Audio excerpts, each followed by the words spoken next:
pasensya na po muna kayo. Panandalian po nating isisingit itong napaka-importanteng vlog natin ngayong araw. Ito ay tungkol nga sa bumanat na naman yung mga scammer. Ayan. So, after po nating ma-upload to, itutuloy po natin yung episode 5 ng ating kwento.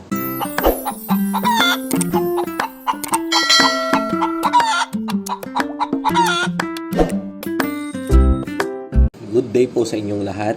Welcome na naman po sa another episode ng ating vlog.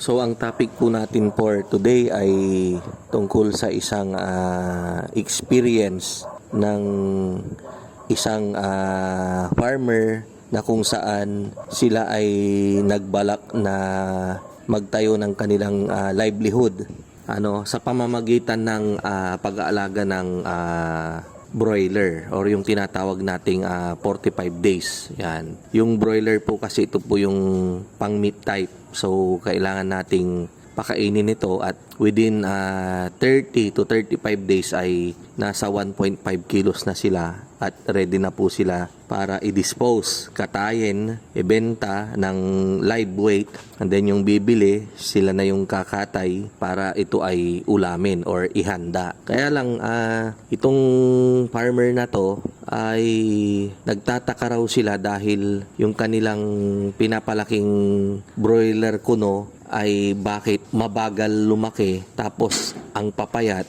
tapos mahaba na yung palong. Yan po yung nakikita nyo dyan sa sa video natin. So ang sabi ng mga kapitbahay, hindi naman broiler yang nabili nyo.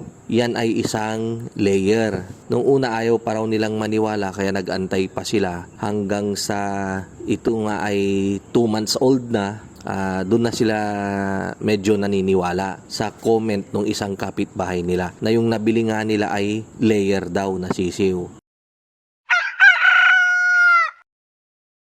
So, ang nangyari, dahil nga sa layer, yung kanilang nabili, nag-decide po silang kontakin ang inyong lingkod para sila ay makabili ng battery cages sa atin. So, sila po ay nagpa-deliver ng battery cages. Nung una, 48 heads capacity, and then after 3 days, bumili na naman sila ng another 48 heads capacity. So, 2 beses po silang nagpa-deliver. Dahil nga sa malapit lang sila sa amin, dyan lang po sila sa may Malasiki, Pangasinan, at tayo po ay dito sa Dagupan, pinadeliveran po natin sila. At kanina nga po, na-deliveran sila at ang nag-deliver, napansin niya yung nag-deliver si Chody. Nakita niya yung kanilang maaalaga dahil pagka-deliver ng battery cages, nilagay po nila sa cages yung mga manok. So nung nagtaka siya bakit daw mahahaba yung palong samantalang maliit pa yung kanilang mga alaga. So binidyo niya at ipinakita sa akin. So laking gulat ko na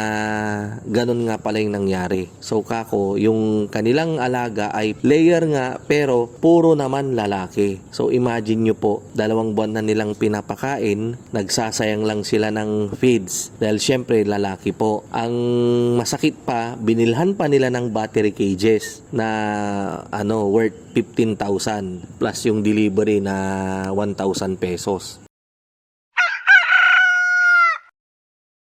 So, yun po yung napakasakit din sa part ng isang farmer na niloloko tayo.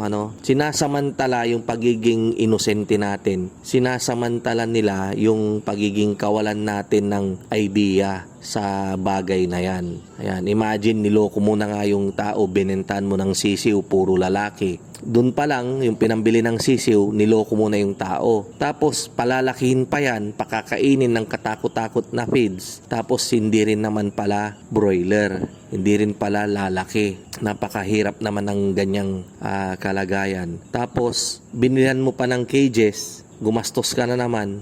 So imagine, ang sarap batukan yung mga ganyang klase ng ng tao na mga scammer. Binlog ko po ito para kayo po ay mabigyan ng idea. Imagine nyo po yung nakikita nyo sa video, mga parang 2 months old pa lang po yan, pero yung kanilang palong ay mahahaba na. So yan po yung sign na yung kanilang alaga ay isang layer nga pero cockerel. Lalaki po silang lahat.